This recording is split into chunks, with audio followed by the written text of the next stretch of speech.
stand clear of the doors. Por favor, manténganse alejado de las puertas. To those guests who've just joined us, welcome. Our next stop is the Magic Kingdom. For those of you standing, please hold on to the handrails throughout our journey and stay clear of the door. Stay clear of the door.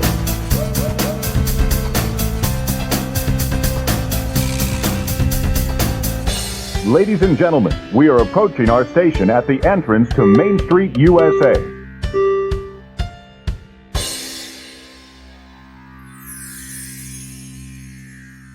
Welcome aboard the Monday Morning Monorail podcast.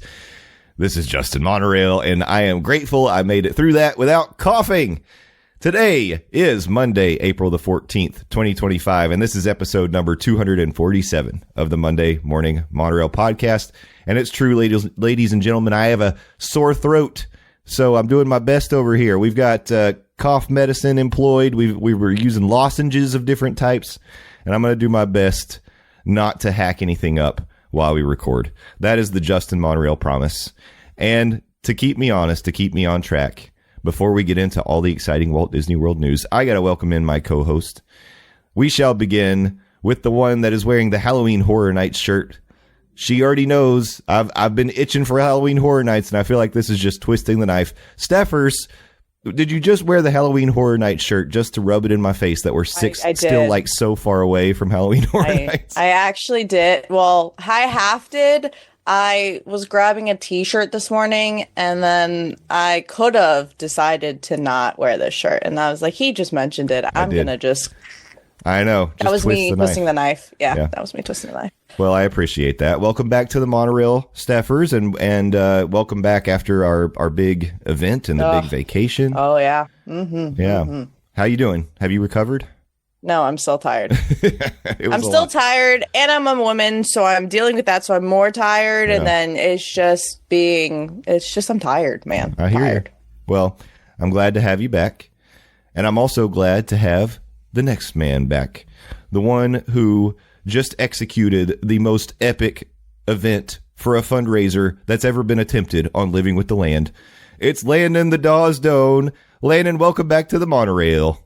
Hi, everybody, coming in from the isolation station of love. It's me, it's the DOZ, Landon the Doz Doane, and it's a Monday morning. You know what that means. First of all, thank you for those kind words. Though when you phrase it that way, the most epic fundraiser ever pulled off on Living with the Land, a very low bar to clear. I still take those compliments. A couple of housekeeping things to get out of the way first. Tomorrow, if you're listening to this when the episode drops on a Monday, April the 14th. Tomorrow is tax day. And if that's news to you, you need to talk to your financial planner or start planning your death or fake death and assume a new identity. Always a good time to do that. Second of all, the isolation station of love has unfortunately been hit with tariffs. So the cost of this podcast will be going up. We will let you know how much we will be charging you more going forward. And we don't talk about Nico. We don't talk about Nico. Yeah. All right, I got that out of the way. Sorry. No, I appreciate that. That's a joke for all the Tennessee fans out there. Yeah, and we are going to just move on, just like Nico did from the Tennessee football program. On that note, I'm going to be drinking an East Tennessee beer. Get out to Yeehaw, where a special event may or may not be coming here in a couple of years. Woohoo! Yes, so we are back at full strength, all back together on the monorail here virtually, but just 2 short weeks ago, we were together in the most magical place on Earth, and we haven't really had a chance to sort of like debrief after that fun trip that you guys made down here, not just for the Living with the Land fundraiser, but also we got to spend a fun day in the Magic Kingdom, which was really cool. And you all got to ride Tiana's Bayou adventure. I want to start with the Magic Kingdom day because, yeah, I mean, Sunday we could talk about, but let's be honest, I don't remember it that much. So let's just talk about Monday. You had a great time, buddy. I had a wonderful You time. had a Can blast. I had a really good time. We all know how I feel All about over Disney Springs. Cowboys and yes, and their origins. Yeah, there was a very spirited argument, not a debate, an argument over Cowboys, and we'll just leave it at that. Yeah. But Monday, the Magic Kingdom, we sort of had like a classic Magic Kingdom day, from the attractions that we rode to the snacks that we tried. It was really, really good. But first time experiencing Tiana's Bayou Adventure, so I want to get some feedback on that because we haven't really talked that much about it. So, Landon, how did you feel after riding this new, the new iteration of the log ride in the Magic Kingdom, Tiana's Bayou Adventure? I love the retheme. The story that they tell, the animatronics, the music, just the overlay of the southern Louisiana Bayou, I think really goes hand in hand with the log flume, the former Splash Mountain. I love it. Again, I go back to the animatronics and the music. It just is such a fun ride. And we timed it just right. Well, we could have timed it just a little bit righter. Yeah. If I can speak gooder there for a second, we were 3 minutes off from the start of fireworks, and we missed going down the drop and seeing the start of fireworks by about 3 minutes. Yeah. And that is not an exaggeration. But I mean, just seeing Tiana's Bayou Adventure lit up at night is so gorgeous. And I'm so glad that was how I was able to experience it for the first time, seeing it in all of its grandeur and all of its glory. I love what Disney did with this attraction. I liked Splash Mountain. I love Tiana's Bayou Adventure. Yeah. It's awesome. Now, granted, maybe in the future, some of these animatronics will start showing their wear, like some of the animatronics on Splash Mountain did, because water and animatronics generally don't work well together, and water can wear down some of those animatronics. But hopefully Disney and their Imagineers and their wonderful team will upkeep this attraction, because all eyes in the Magic Kingdom are on Tiana's Bayou Adventure right now, and it is the new hotness. So hopefully it will continue to get the T and the L and the C that it needs to be a top tier attraction. But I mean, right now, I love that attraction, and if I was in Magic Kingdom right now, I would be heading to a queue to go ride that attraction again. Yeah. So this was my third time riding it, but it was the first time I've ridden it at night, and it was a really different experience, really, and it was awesome. I think it was fantastic experiencing at night. Stephers, what are your thoughts on Tiana's Bayou Adventure?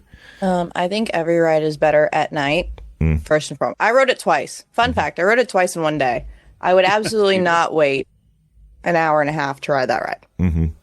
Or an hour. How long did I wait? I waited an hour. I would not wait an hour in that. Yeah, I would not wait an hour for that ride. You waited a hard hour and a half the first time. Yeah. Wouldn't do that ever again. That's not, it's just not for me. Yeah, well, you, me, and at the time, the smoking hot girlfriend went and had fun, Jay, in the Magic Kingdom. Stephers suffered in the line for an hour and a half. Correct. Yeah. Correct. Yeah, no, it was fun. I do think one of the rooms they could have done a little bit more with, but I think it's a very positive vibe. Mm-hmm. It's very I feel like I'm bopping and vibing the whole time. Yeah. I don't know why I did a whole swirly swirl, but it was fun. I appreciate it. I thoroughly enjoyed it. I do say I wish I guess not for Landon's sake, but I wish the splash that I got on the first ride through correlated to the splash I got on the second ride through, because I didn't really get wet on the second ride through. But nighttime, 10 out of 10, highly recommend. It's fine. Y'all didn't want to get wet. It's fine. I know. I was hoping that we didn't. I was dreading that final splash on the former Splash Mountain, but fortunately for us, unfortunately for the person sitting directly in front of me, I think she caught the entire brunt of the splash. So we got if it was Splash Mountain, we got Sprinkle Mountain. Yeah. She got Splash Mountain. That's true. Yeah. I know. I made the comment after we, finished dropping in on the last drop there that I really didn't get wet at all. And she turns around, drenched. Yeah, she turned around and looked at us. And she said, she was like, "I'm so happy for you." Because she got it all. Yeah. But I mean, that's I mean, you roll the dice whenever you get on Tiana's Bayou Adventure, whenever you get on the former Splash Mountain, whenever you get on these type of log rides, or water rides in general. I mean, you roll the dice, and honestly, that's what kept me off Splash Mountain in the end of its life, because I just didn't want to get wet, particularly get my shoes and socks wet. It's like I saw people. Well, you, for example, you took your socks off before we got on the attraction, which I thought was a smart move. It ended up being kind of a fruitless move, but at the same time, it was smart planning. Mm-hmm. Because if you did get drenched, not drenched, you wouldn't have to worry about walking around at the end of the night heading to the car with your wet socks. Yeah. So I mean, like I even though it ended up not being needed, I don't fault you for that move. Right. Because stuff like that has kept me off attractions like this in the past. Yeah. Well, I've said it before. I've raved about Tiana's Bayou Adventure in my experience. I think it's great. And I will just say, I stand by this statement. Splash Mountain, I enjoyed that attraction, but most of the time I avoided it, like you said, because I didn't want to get wet. I am much more likely to queue up for Tiana's Bayou Adventure. If I see a 30-minute or less wait, I'm getting in that line because I love that ride. Mm-hmm. It's great. Yeah. And luckily, I'll be right there with you. Yeah, luckily we saw it with everything working too, which really was pretty special. The other thing I wanted to ask you guys about, a first time for you guys, Landon, you had never seen the Country Bears show at all. And we went to this new version, the Country Bears musical Jamboree. So I know it's a little kitschy, it's a little silly, but I think the new version's fun. So I wanted to get your thoughts on it because we also really didn't talk about this. So what did you think about the Country Bears musical Jamboree? It's all right. He doesn't know. It's fine. It's cute. It has seating and air conditioning. I like the animatronics. I can't believe I'm going to say this, me, the metal kid. I think it could have used more country music in its Country Bear Jamboree thing. The countryification of a bunch of Disney songs. It's like, okay, I get it. You're in the Magic Kingdom. To me, it kind of misses the mark, but I guess I understand why they did it, because I mean, country music at this point is so like, the hits turn over so much, you can't really, keep up with the top 100 or whatever. But I mean, like, it has a wealth of generational classics. Yeah. Why not? True. It was fine. I appreciated the animatronics. Okay. and the dad jokes that the stuffed heads on the wall told. I like that part, but I mean, I did it. Ringing endorsement from Landon the Doz Doane. You did. You can check it off the list. I'm trying here, man. I'm trying. Well, I appreciate that. I wanted your honest opinion about it because coming to it as someone who I had seen the old show multiple times over the years, and I appreciate the fact that it's updated to the point that it is, because it really is night and day. The animatronics are so much smoother. You don't hear like the servos, the clicking, and all the stuff. It's a nice experience. It's much improved, and I think it's a cute show, and it is like a nice escape from the sun. But I was interested to know, like, as someone who this was your first experience with that show. Yes. Yeah. Mm-hmm. Going into it, like, what your thoughts are. What about you, Stephers? How did you experience the Country Bear musical Jamboree?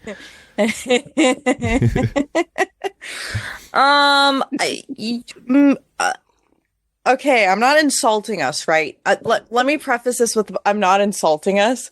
I think if us three were to put on a country show and wear some bear mascot costumes, it would be great. You know what I mean? Like I'm not saying we put on the show, but I thought it was just like funny and like it was ridiculous, but like not in a dang, I really wish I kind of just didn't. It was ridiculous, and like I liked her coming out. Yeah. It was like a whole thing. Anyway, sorry. No, yeah, that was fun. Yeah. Yeah. Okay. Landon hates it, but it was a vibe. It was a vibe. Feels strong. But it's not something I think I'm gonna find time for the next time I'm in the Magic Kingdom. Though, going back to again at the time the smoking hot girlfriend, when I told her, it's like, yeah, they just redid this ride and put a whole bunch of money, and it's like, they did? Wow. She might have actually hated that attraction. Well, well, you still checked it off the list, and I appreciate that. Exactly. Yeah. We got that box checked on the proverbial Magic Kingdom list. You know, I was saying we had a classic Magic Kingdom day because another thing we did, you got to ride the train for the first time since it's like been refurbished and re-upped. So after they added the tunnel through, you know, the Tron section. So we did ride the train. That was really fun. We experienced the first on the train when they stopped in Fantasyland. They actually do have a water tower there to fill up the steam engine, and they missed the stop. So they overshot it. Yeah. So they had to back the train up.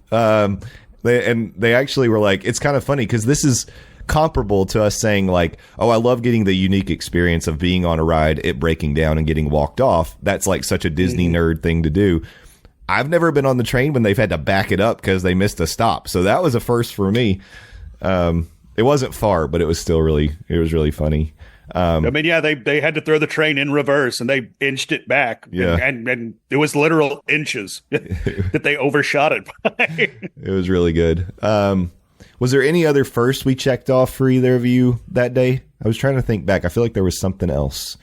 Well, pictures of us three together. That's true. In the Magic Kingdom. Yeah. That's true. Which are now available all over our social media. Yep. Post them in the Facebook group. Which you, the lovely listener, should be following us on all of our socials. It's true. If you're not already. Yep.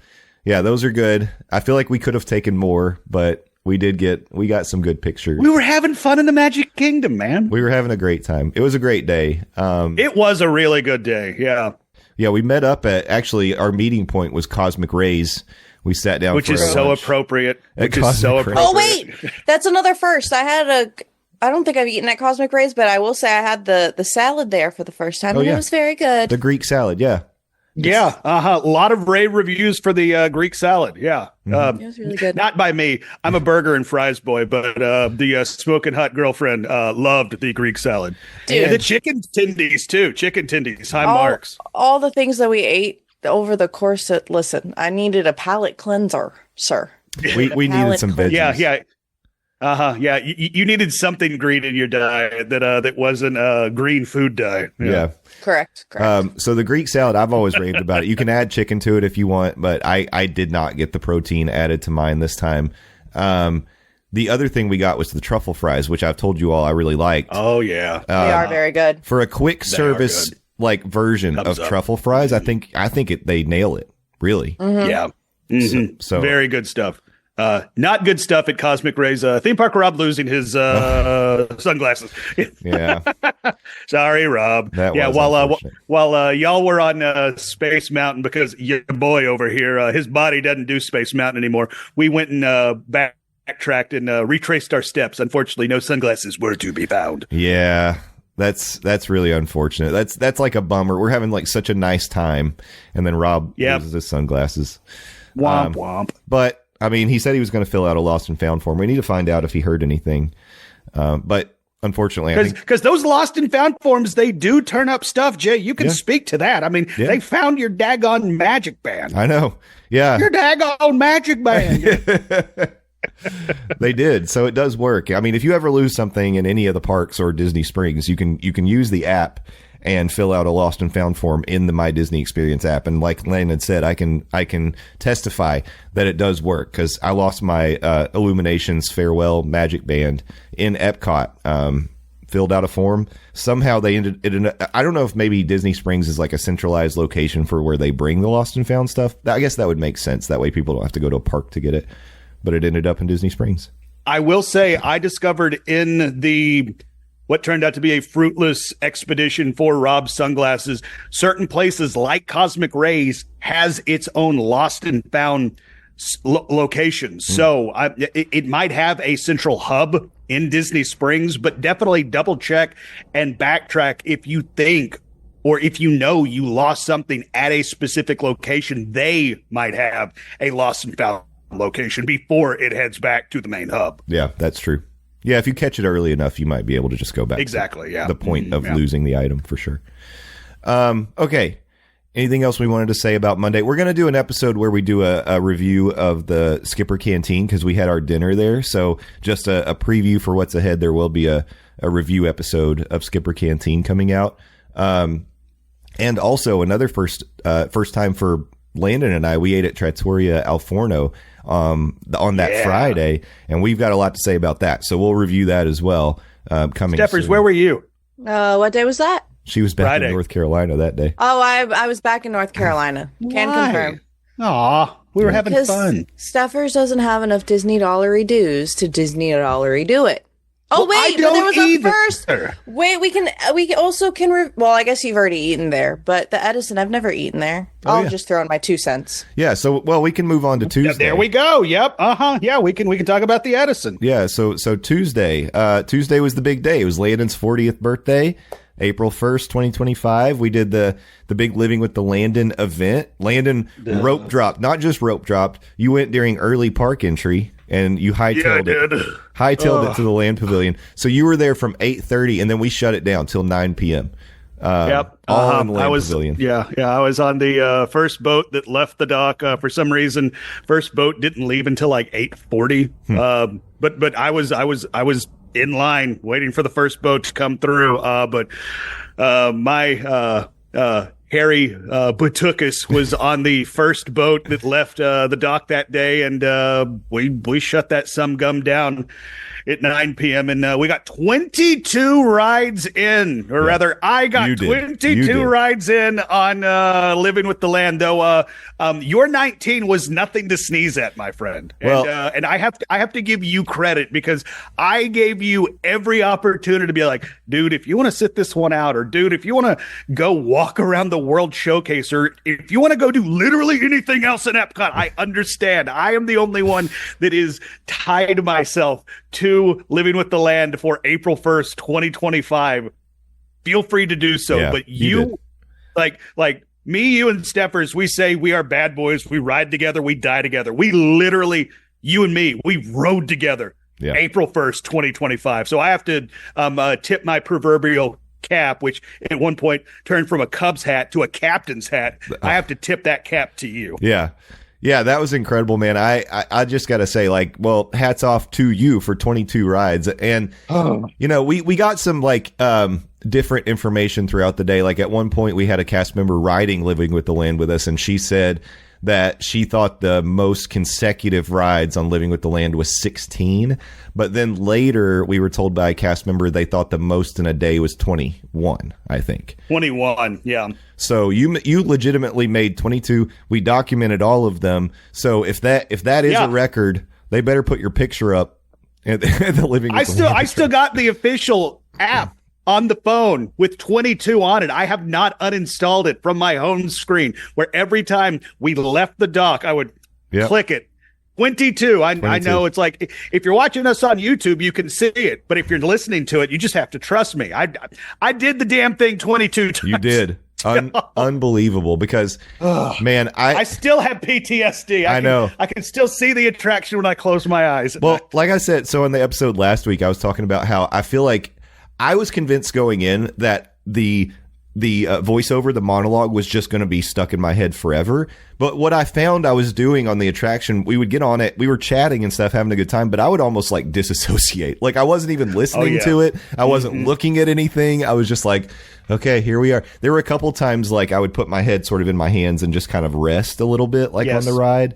That most definitely happened to me. It happened, I want to say, like in the dozen area. Like rides 12 and 13 and 14, I just like sat down and zoned out, particularly in the area after you leave the homestead, go into the dark area right before you go into the greenhouse. Like that right there. It's like I just zone out. It's like tunnel. It's like I hear the music. I hear the of the voiceover behind me. I still clearly hear the music, but I am just not there. It's like oh my god, you have to, like, it really would have driven you crazy if you had been like locked in all day long. So hey, Monorail fam, are you planning a trip to Walt Disney World and you're looking for a way to save a few dollars, well, let me recommend my friends at Vacation Grocery Delivery. You can visit their website at vacationgrocerydeliveryfl.com. This is a company owned by former Disney cast members, and their service goes beyond groceries. You can order strollers, coolers, or even birthday cakes. They have easy online ordering, and you can add item-specific notes for all your preferences. There's even a special water delivery option for $4.49. Their fees are $25 for delivery plus a 5% service fee.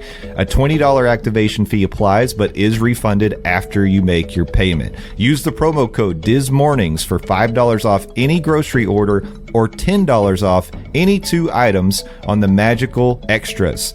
Make sure you schedule that delivery at least 3 days before you need it, and they're going to take care of you. Thank you, Vacation Grocery Delivery. Virtual fist bump, vacationgrocerydeliveryfl.com.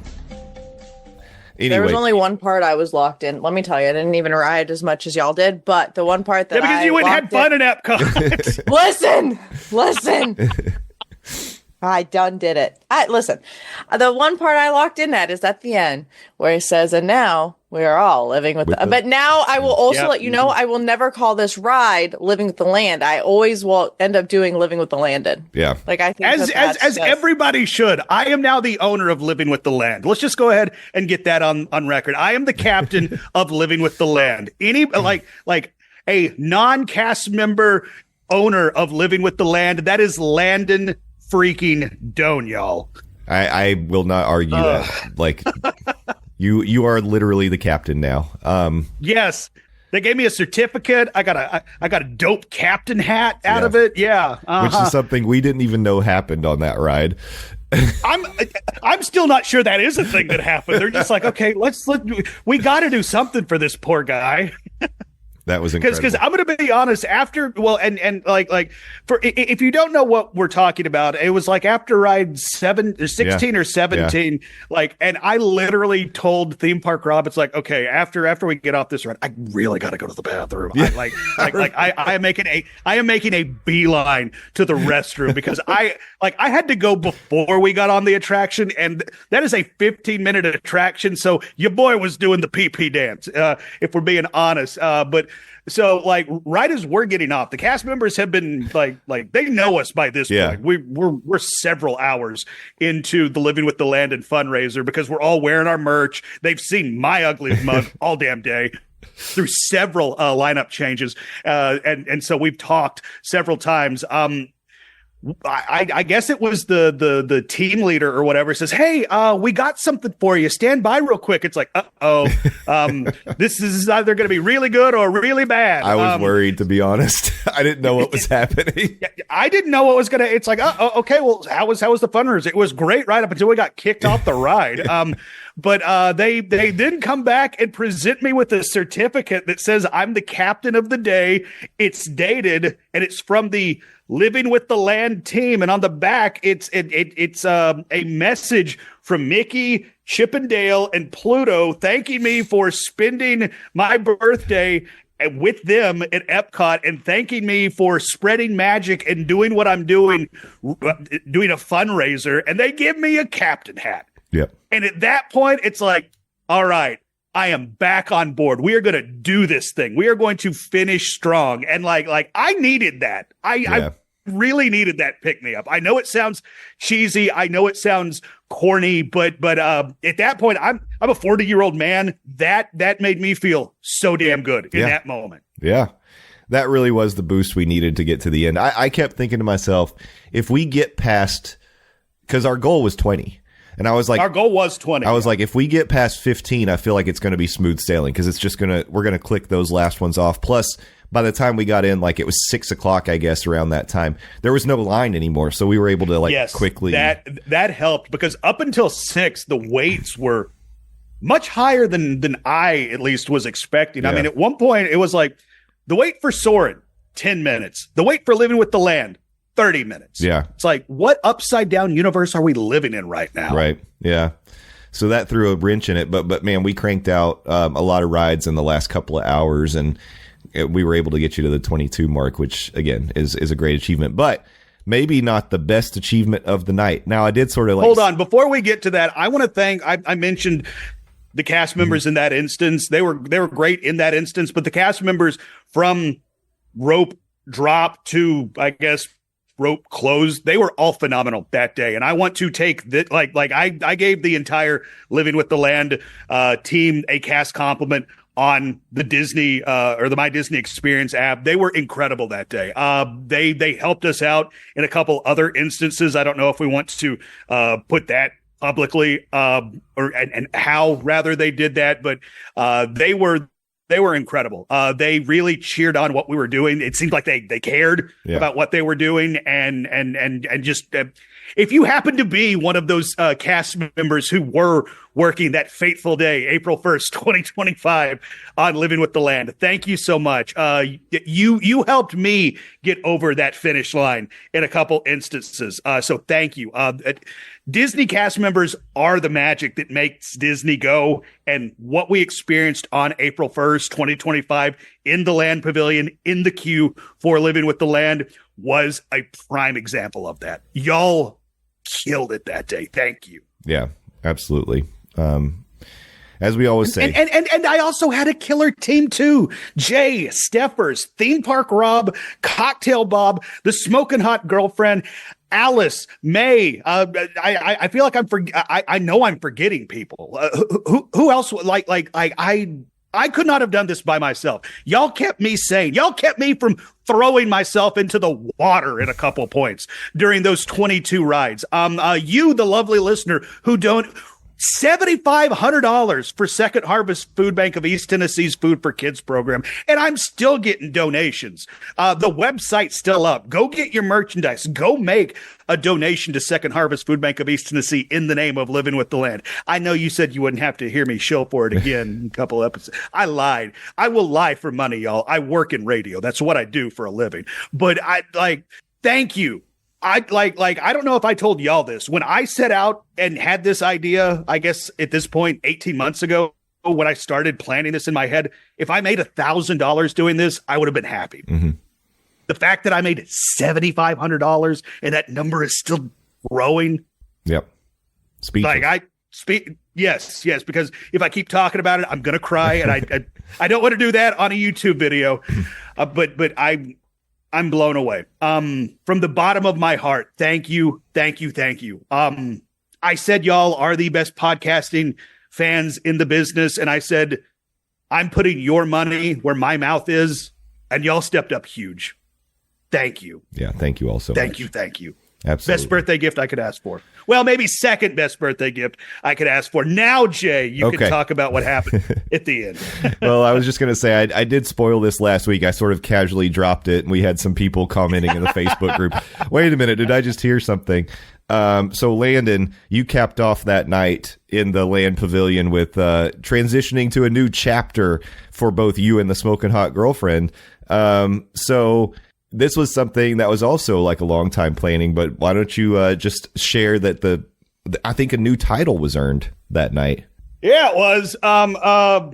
You, Jay, rode 19 rides, and you had the opportunity to have a nice round number of 20 rides. But on what turned out to be ride 22, you had another job, a behind the scenes, or I guess more accurately on Living with a behind the scenes scene to take care of, because me and Lindsay, which by the way, that's her shoot/government name, the Smoking Hot Girlfriend, we rode ride number 22 by ourselves. We had the entire boat front row, while the rest of the team got with the cast members and let them know, Skipper, how could I forget Skip, because he was there with his camera, and let them know, by the way, when they get off that boat, Landon is going to propose to his girlfriend. Yeah, that happened.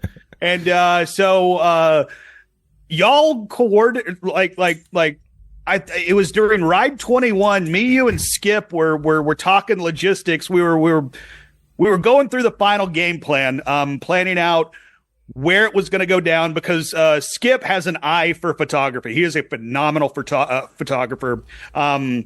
And so he had been eyeballing this the entire day. He had ideas. He knew where the prime lighting was in the queue in the ride area for Living with the Land, and he determined it was in the queue appropriately enough under where it says Living with the Land, not the LED sign for the attraction, but within the queue where it's printed on the wall. So he told I assume he or somebody told the cast members, because again, I was on the ride, so I don't know what happened behind the scenes, but the cast members were in on it. So me and Lindsay, we pull into the dock, we're walked through the exit, back through the queue, and there y'all are. Yay, you did Living with the Land. Woo! Let's all get a group picture. So we get a group picture, and then Skip's like, all right, now just Landon and Lindsay, y'all take a picture, and then everybody scatters. And I think it was Stephers who put it so appropriately that Lindsay still uses this line whenever she tells the story. Which, by the way, this is her favorite story to tell. She has told this story to literally everybody she gets the opportunity to. I think it's so cute. Everybody scatters like a bomb went off, except for me and Lindsay. They like disperse, and then they start shooting, pulling out their cameras and taking pictures and videos from different angles. Just me and her, and then I hit the knee and let it be. Yeah, hell yeah, it was awesome. And But there was literally the most important part of the story you left out. Well, I asked her to marry me, and she said yes. She said yes. There you go. There you go. Oh, wait, that's still not what I was talking about, though. Something. What's more Stephers important? was there. Stephers was there. That's the most important. Oh, okay. No, All right. if you ask Lindsay what the highlight of that night is, the cast members were also super, super nice, and they gave her her own captain's hat. That's true. Yes, that's true. Oh, and the funny part of this was that is the first time that anybody has ever referred to me or her to the other as the fiance. Yeah. It is the cast members of Living with the Land. So going back, the cast members went above and beyond because the cast members were in on this. I turned around and I saw cast members that were actually out recording it with their own devices too. And they took pictures. It was so cute. Oh yeah. Cocktail Bob sent me pictures after the fact. And there's one of me and Lindsay getting ready to get on the boat before, I do the deed. There had to be a better way for me to phrase it. I heard it as soon as I said it. I apologize. And the two cast members are thumbs up. It's like cheering as we get on the boat. Yeah.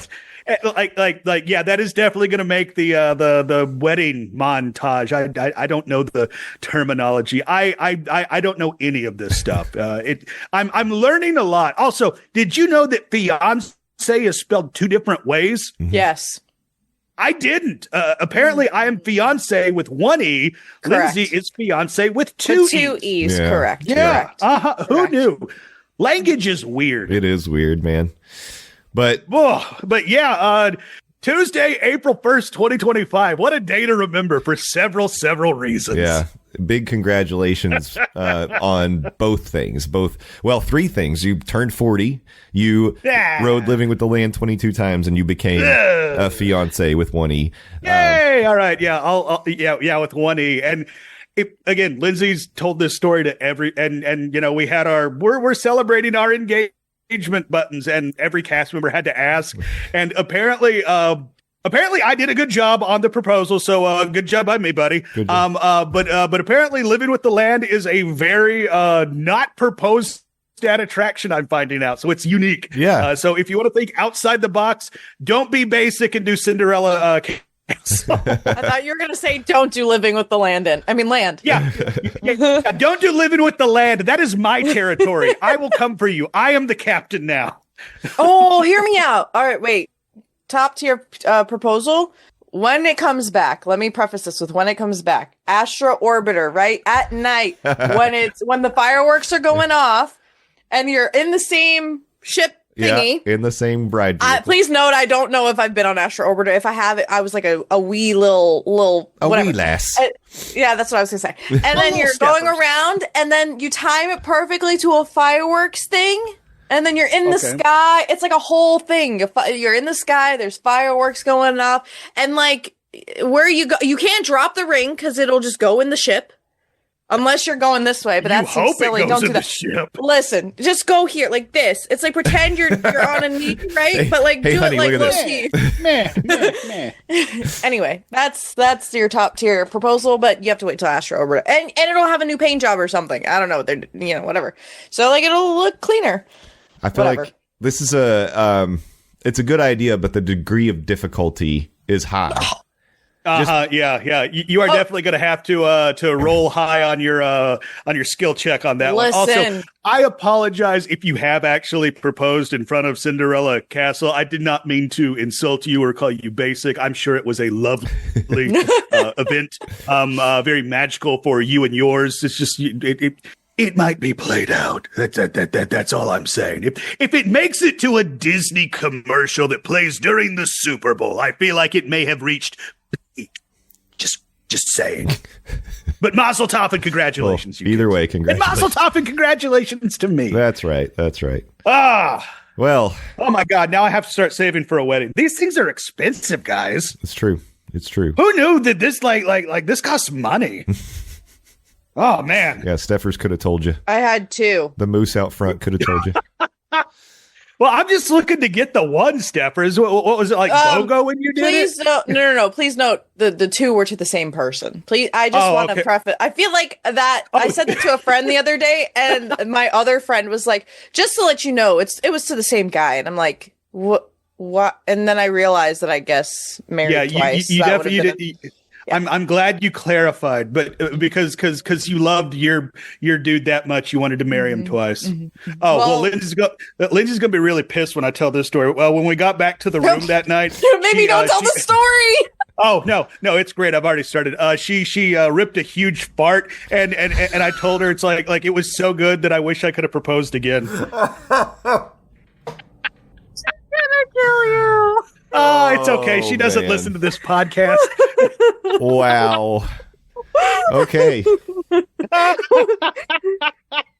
the Disney news. Yeah, I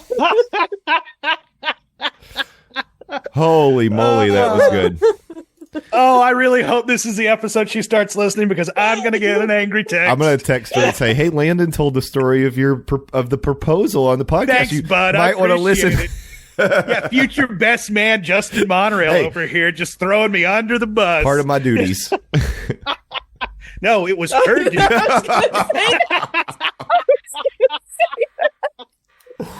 Oh, wow. Okay. Anyway, I don't think we can top that. Yeah. Good night, folks. Yeah. We do have some Disney news. Why don't we jump right into it because... Yeah, we struck gold there. Let's dive in.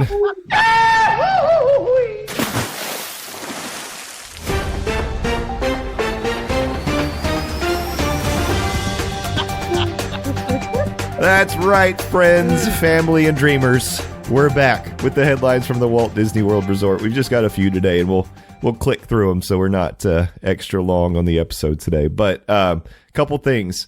I wanted to start with this because if you're thinking about traveling to Walt Disney World in the next couple of months, might be interesting to you because all of us, I would say most people listening to this podcast are probably Disney Plus subscribers. Disney announced you can now access special summer rates on select Walt Disney World hotel rooms for stays between June 29th and July 31st, 2025. Rates start at $99 per night plus tax with a 2-night minimum required. Proof of an active Disney Plus subscription is required, and the subscriber must stay in the room. And it's only available at 5 resorts, this special offer, but here, several different tiers.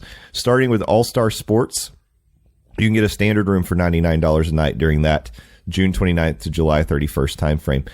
The Woods View room at the Port Orleans Resort Riverside is $169 a night. The Cars Family Suite at Disney's Art of Animation is $229 a night with this deal. The Deluxe Studio at Saratoga Springs is $249 a night, and then the Savannah View room, y'all, at the Animal Kingdom Lodge, $339 a night. So, a couple things. One, I would say Disney's been rolling out a lot of different packages and offering different value for stays this summer. For a couple of reasons. One, I think it's to entice people to stay on property, even if maybe you're traveling to go to Epic Universe.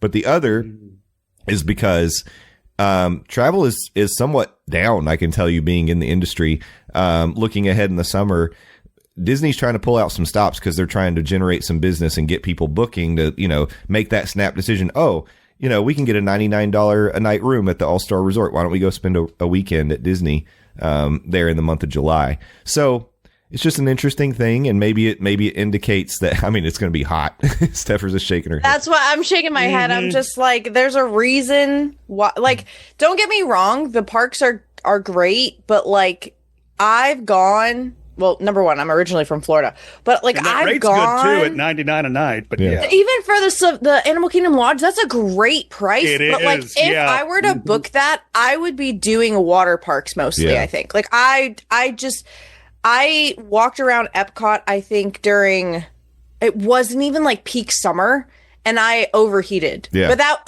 that's just how my body's not acclimated to the humidity and like the heat and stuff anymore.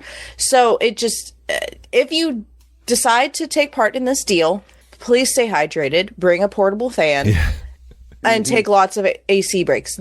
Just because, like, I've been there and it's hot. It is so hot. Yeah, and I think Disney.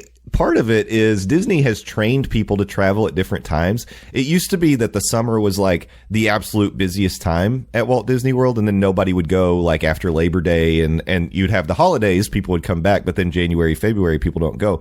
Well, Disney has started doing things like marathon weekends and different things to draw people in, and they've sort of changed the pattern of people traveling to Walt Disney World. So really, that July month is like, I've even heard, even around the July 4th weekend the last couple of years, it hasn't been that busy. Like maybe for the day or for the night to go see fireworks, but generally, because I don't go on July 4th, but generally it's just the crowds are starting to gravitate to different parts of the year.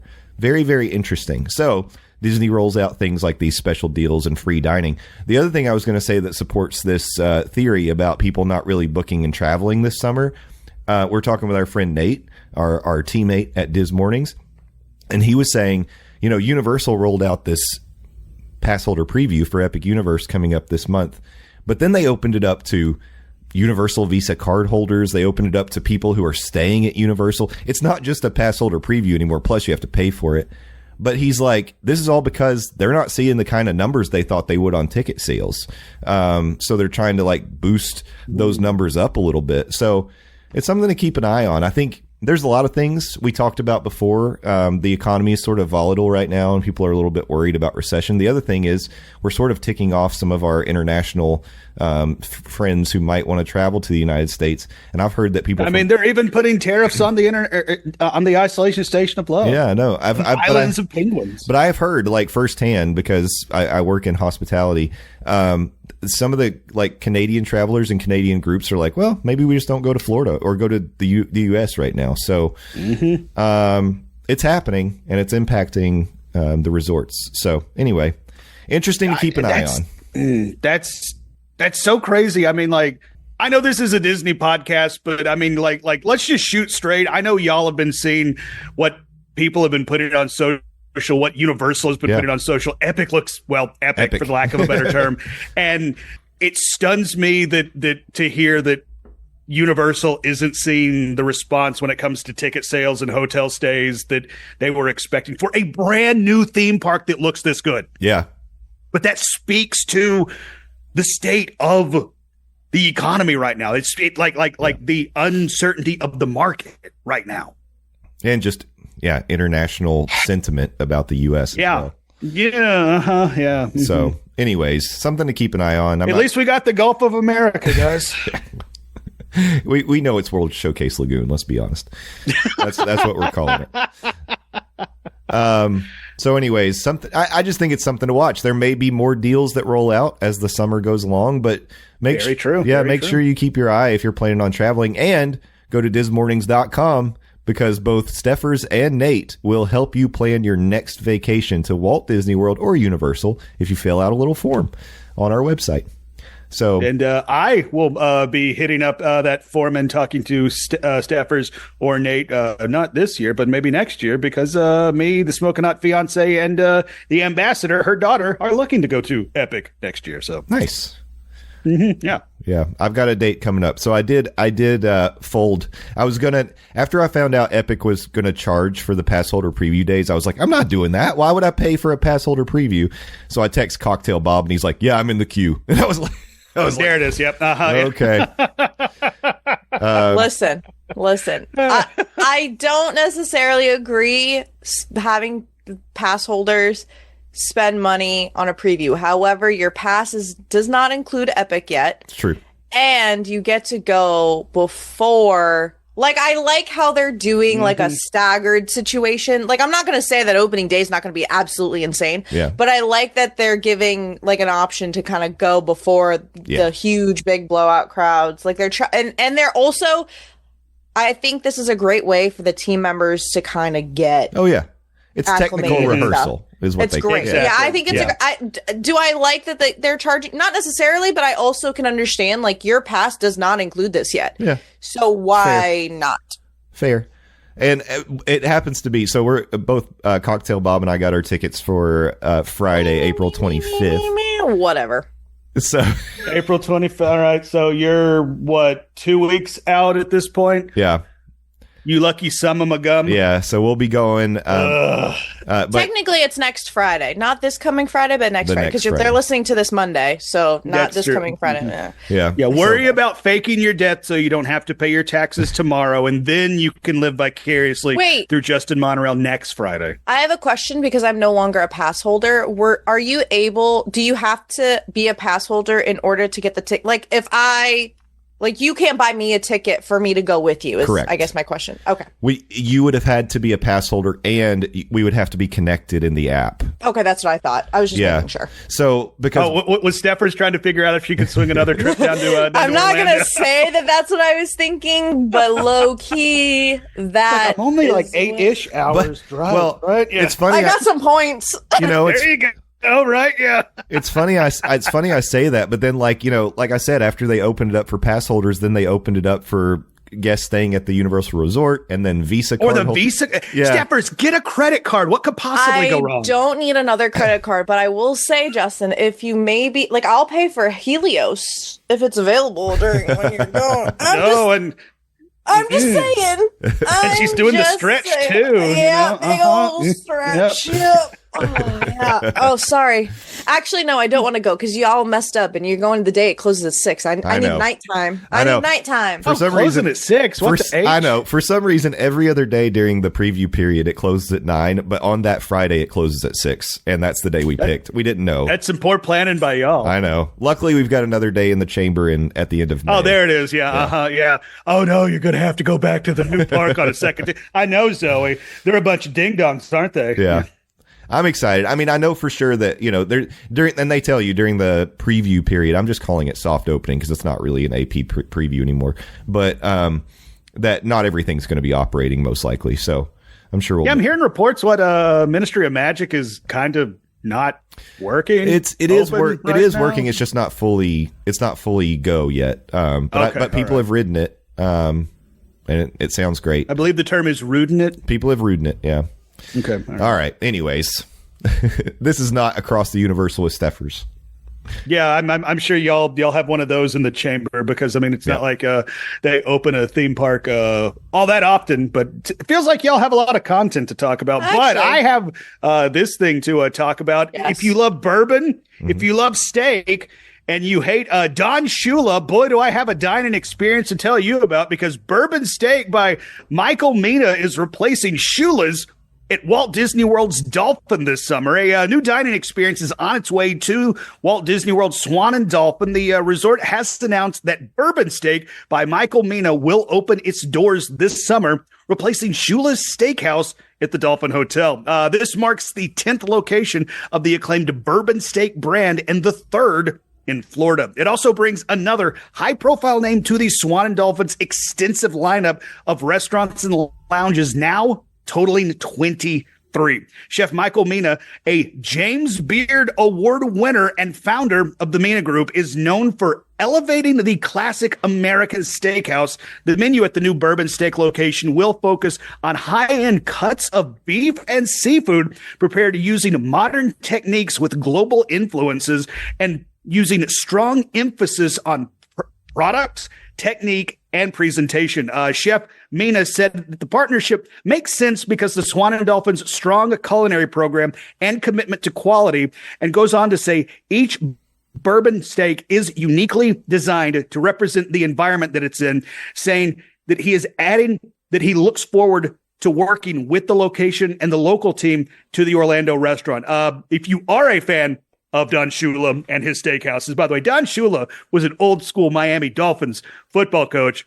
Just adding some context clues here. Shula's Steakhouse will continue operating through June 14th of this year, and the new restaurant is expected to debut midsummer. So, yeah, the other thing I would add is I have heard through the grapevine that Shula's is looking for a new location. I don't think they found one just yet, but they want to keep a Shula's somewhere in the resort area, and I think that'll probably be down the road at some point. So they looked at the boardwalk, because I hear the boardwalk is turning over some places, like they might have real estate. Yeah, yeah. That's funny.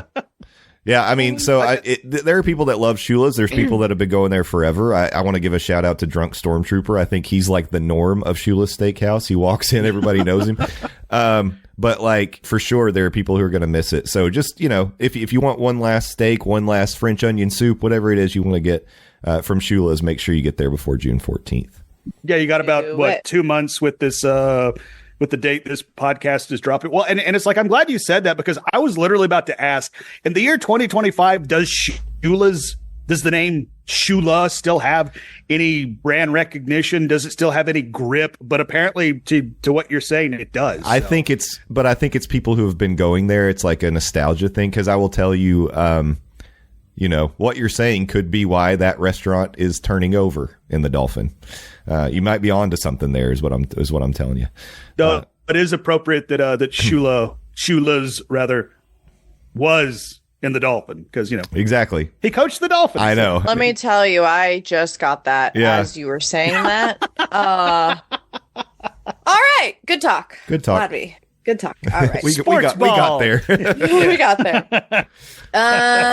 Speaking of changes, but we're moving to a different resort. There is a first look at the Grand Floridian lobby renovation, concept art, birdcage inspired bar. Anyway, here's the announcement from Disney. It's from the movie. Yeah, Nathan Lane. I understand. There's something special about walking into the Grand Floridian. The soft piano music, glowing chandeliers, and aromatic floral arrangements create a luxurious yet relaxing atmosphere. And soon, guests will be able to take in this ambiance with a refreshing beverage in hand, thanks to the new lobby bar. Okay. Inspired by the lobby's iconic birdcage, the bar will pay tribute to the resort's Victorian roots with intricate woodwork, stained glass, and brass accents. You may even spot colorful birds in the stained glass and murals throughout the atrium. Opposite the bar, guests will still find the Victorian cage-style elevator that fans know and love. Okay. Yeah. Interesting. All right. I popped a picture of the concept art in the notes today so we could all take a look. I just want to say, like, okay, so the birdcage doesn't take up a ton of real estate in that lobby. This is going to be much bigger than that birdcage was. And you see, at least in this picture, there's bar seating on two sides of this bar. It reminds me similarly to like Tambu Lounge at the Polynesian. You've got this option where you can walk up and get a drink. Yep. I'm sure like it's an alternate, because upstairs you've got Enchanted Rose, which gets busy and sometimes there's a wait. If you're just looking to grab a drink at the Grand Floridian, you're going to have this option now, which is great. But because of this, I'm wondering about, like, after it's totally done and they put the Christmas tree up and they build the gingerbread house, that lobby is going to be cramped, I think. I wonder if they're going to have to adjust how they do all that stuff, because at Christmas time, the tree and the gingerbread house and all the people lined up to either get a picture or get some gingerbread, it takes up like the whole lobby. That does take up a lot of real estate. I hadn't thought about that, but I like the fact that they're adding something like this, because on the most recent trip down to Orlando, like me and the now smoking hot fiance, we did go to the Enchanted Rose, and we enjoyed ourselves, but at the same time, we also said, it's like, I kind of wish there was something a little bit more low key where we could just go get a drink, and it wasn't, is it stuffy?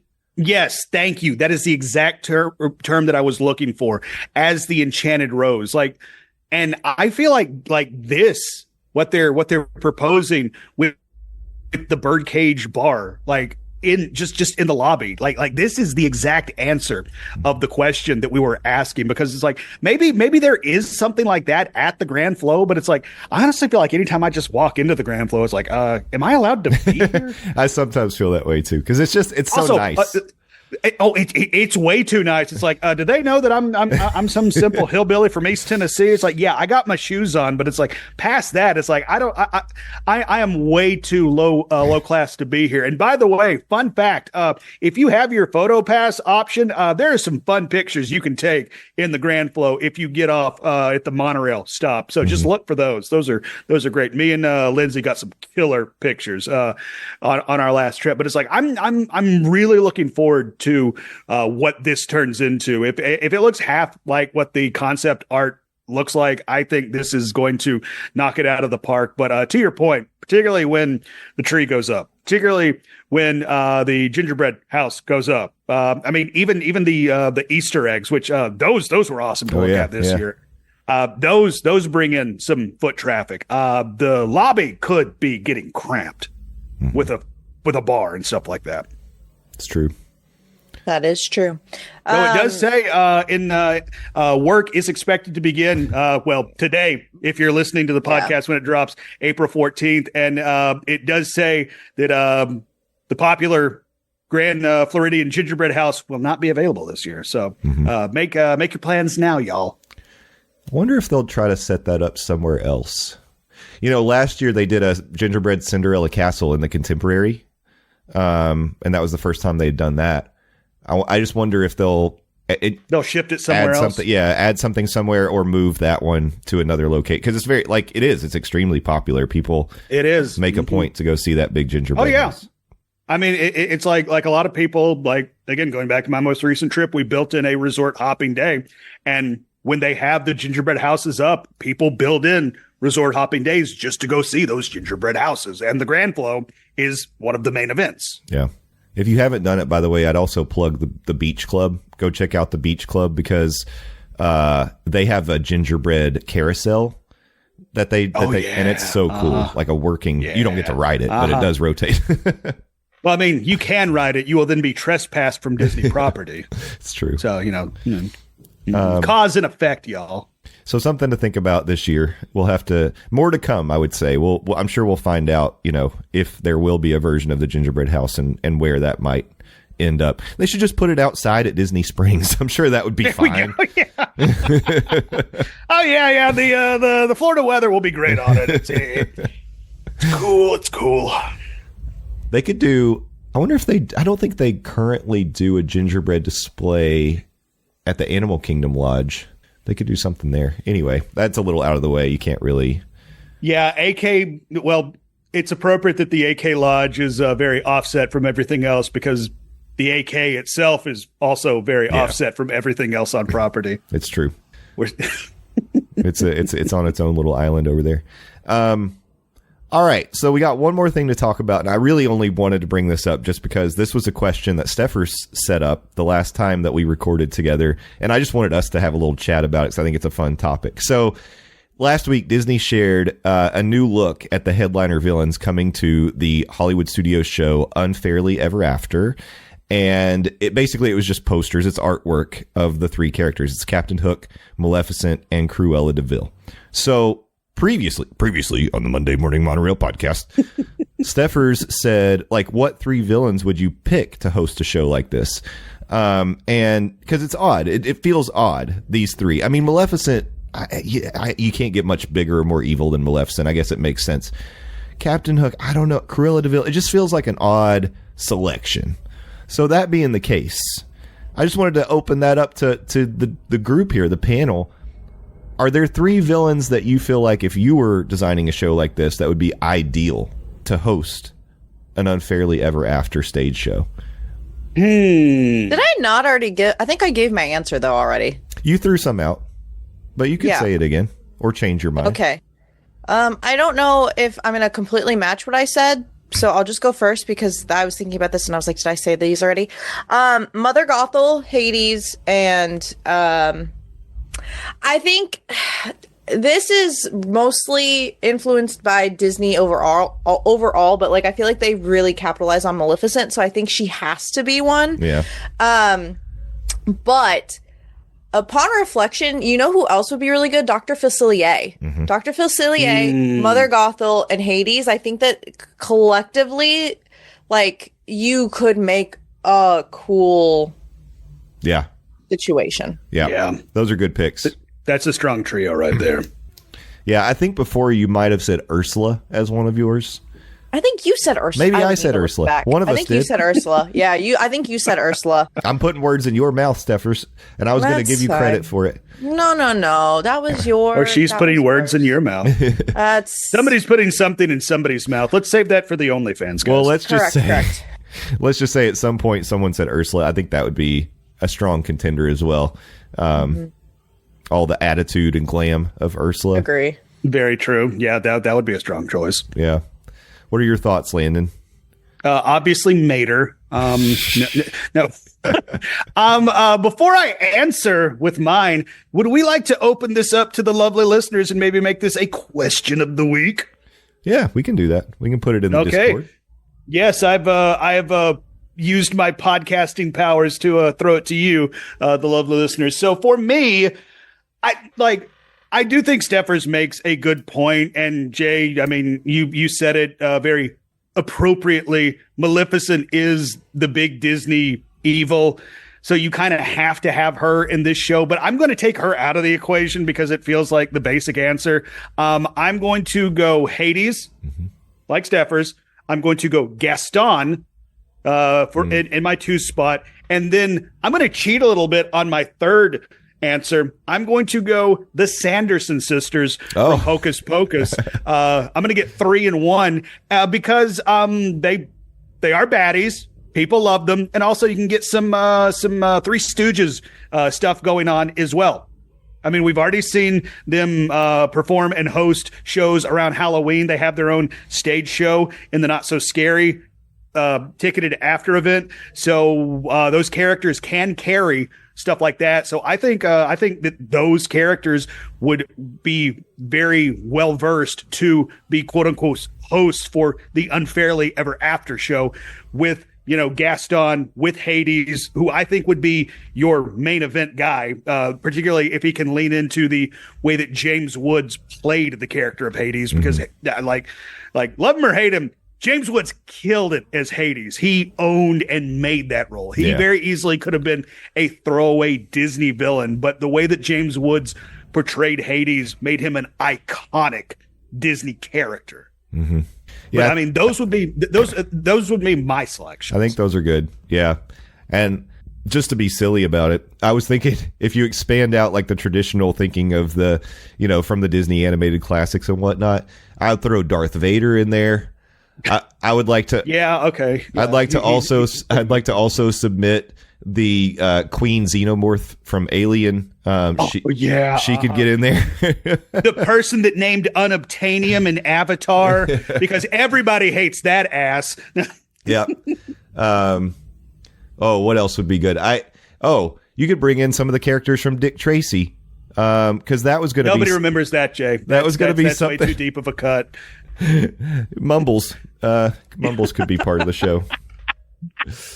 Wait, you could do. Oh wait, that's the wrong. Never mind. Wrong park. Never mind. Rescind. I rescind. Or here's an idea: bring some Who Framed Roger Rabbit back into the park and bring what was his name? Christopher Lloyd's character. Oh God. That would scare children. Yeah. Like, I know that these villains would scare children. 40-year-olds. Yeah, I was gonna say when he reverts back into the tune and his voice gets high and the daggers come out of his eyes. Ugh. Yeah, he was spooky, but hey, and we don't have Bob Hoskins around to save us anymore.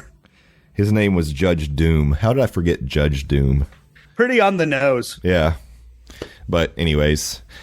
I would love to hear what God, Loki. Oh, Loki. Yeah, for sure, Loki. That's a great idea. Yeah. Well, I'm excited to hear what the Monorail fam has to say about it. You know, I'll put the question in the Discord this week. I'll also throw it up in the Facebook group. So you need to join at least one of these places. The Monday Morning Monorail fam on Facebook. You can be part of that. If you want to be part of the Discord, you just have to send us a note. You can send me an email, mondaymorningmonorail@gmail.com, and I can send you the link. But make sure you're following us everywhere at Morning Monorail on all of the things, and visit our website, dismornings.com, because there's always new content dropping on the website. We talked about it earlier. We are going to record some restaurant reviews. So we've got Skipper Canteen on tap. We'll do Trattoria Al Forno. Both of those from this previous trip that Landon and Stephers made down to Walt Disney World. And then there will be an Across the Universal coming up. So we're going to be recording that this week as well. Lots of fun stuff heading into the Easter week. So you can paint your eggs and listen to the Monday Morning Monorail podcast. Don't be painting your eggs in this economy. Eat your eggs. Paint rocks. It's cheaper. Yeah. But don't eat your rocks. Don't eat rocks. No. Shout out to Thumper. This is Thumper's time to shine for the Disney characters. The most and Roger Rabbit. He's a rabbit too. That is true. It's Rabbit Week. Also going back, I briefly mentioned it. If you are down in the parks right now, go check out some of the resorts and the Easter eggs that they put up. I mean, those things, like, to the surprise of nobody, are works of art. They're incredible. Yeah. Like what they can do and what they can make. I mean, it like jaw dropping. Very cool. So impressive. Very, very cool. Yeah. I took some pictures. Maybe I'll send them to our social media team, and we can get some pictures up and show you examples of it. Because as you put out, it is Easter week. So there you go. Yeah. So happy Easter to those that celebrate. And yeah, there you go. Happy Easter. Yeah. Welcome back, Jesus. And otherwise, I hope you're just having a great week, and I hope you have a nice weekend. Maybe you got a day off for the holiday, hopefully. But if not, you know, we're doing our best to bring you the Disney content, bring you some smiles and a little bit of magic along the way. Stephers, I want to throw it to you because there might be some other content that people could enjoy this week. Are you doing anything on the Twitch? I am. I'm actually fun things. Wednesday, I'm going to play more Final Fantasy Rebirth, but on Saturday, I'm doing a cooking stream. We're making Japanese milk bread. Oh, wow. Okay. All right. So, Wow. Okay. All right. tune in Tune to in. that because, well, who doesn't like to see my beautiful kitchen and me make things hopefully successfully? Tune in, crank it up to 11, and throw away the knob. Yes, chef. I don't know. Yes, chef. I don't know. Hands. That's cool, Stephers. Adventures with Stephers everywhere. Oh, yeah. Correct. That. Adventures with Stephers. It would be helpful if I told you where to tune in. Adventures with Stephers. Yes. Landon, over to you, sir. THEDOZ, Landon on Blue Ski, Landon Doane, I'm the best, Landon Doane, not the rest. That's you can find me on my fun corner of the internet over on Blue Sky. The world's terrible, but we're trying to have a little bit of fun over on my social media. I post about, fun stuff like Disney, wrestling, comic books, sports, though here on Rocky Top, it's kind of gotten a little cloudy over the last couple of days. We don't talk about Nico. But, we're having fun. We're trying to make the world a little less terrible. So come follow me over there, THEDOZ on the Blue Skies. And I also appear on the Phil Show, News Talk 98.7 WOKI radio station locally here in Knoxville, Tennessee, streaming 6 to 10 a.m. Eastern Standard Time at newstalk987.com. Also available in the iHeartRadio app and the News Talk 987 app as well. And I again, I'm just going to go ahead and say I lied to y'all. I'm going to continue to plug Living with the Landon at least through the end of the month because the website is still up through the end of the month. For now, I might keep this going because the number keeps growing. I got another $100 yesterday when I was working for the station yesterday from a listener. Y'all blow me away with your just being you and being awesome. But livingwiththelandon.com, you can still get merch, and all costs pass All money raised past costs of T-shirts, hoodies, coffee mugs does still go to Second Harvest Food Bank of East Tennessee's Food for Kids program, feeding 18 counties in East Tennessee, getting food to kids that need it. And I also encourage you to go to Second Harvest Food Bank of East Tennessee's website, that's secondharvestetn.org, and make a donation directly to them in the name of Living with the Landon to get that money to them. I don't know if you've been paying attention to the news, but unfortunately, organizations like Second Harvest have been hit by some of these wonderful government cuts that we're going through. It's never a bad time to donate to an organization like Second Harvest, but they need it more now than ever. So check that out. And again, just blown away by everything that y'all did in the year lead up to what I did on April 1st for my 40th birthday. Like I said earlier in this episode, I set out with the goal of $1,000, and you blew my mind with what y'all helped me do on my 40th birthday. So thank you so much again from the bottom of my heart. This is something that I will never, ever forget. You truly are the best fans in the podcasting game. When I said I'm putting your money where my mouth is, you stepped up and then some. And then some, and then some, and then some. Thank you feels inadequate, but that's all I can say. But thank you from the bottom of my heart. Thank you. And breathe, have a little bit of fun. And if you could do both of those things, that would mean the world to me. And I'll talk to y'all next week. Love you, Beta.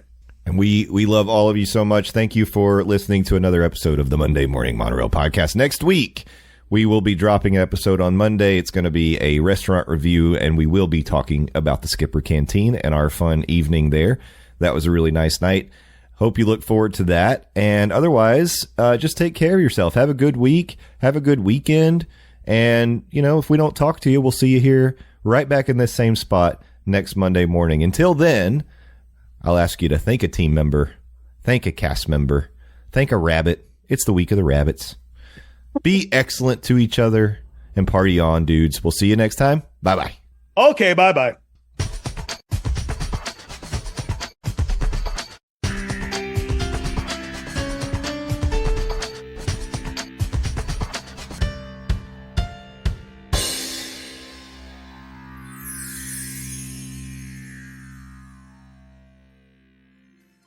The Monday Morning Monorail Podcast is part of the Diz Mornings Network. Visit DizMornings.com for Walt Disney World news, rumors, trip planning advice, and our blog. You can also visit our merch shop and look good when you're traveling to the parks. Don't forget, if you're looking to book a vacation, you can fill out a form on the DizMornings.com website, and Nate or Stephers will reach out and help you get a great deal and take the stress away from booking your next trip to Walt Disney World, Universal, or beyond. Again, visit DizMornings.com for all your Monday Morning Monorail and Diz Mornings needs.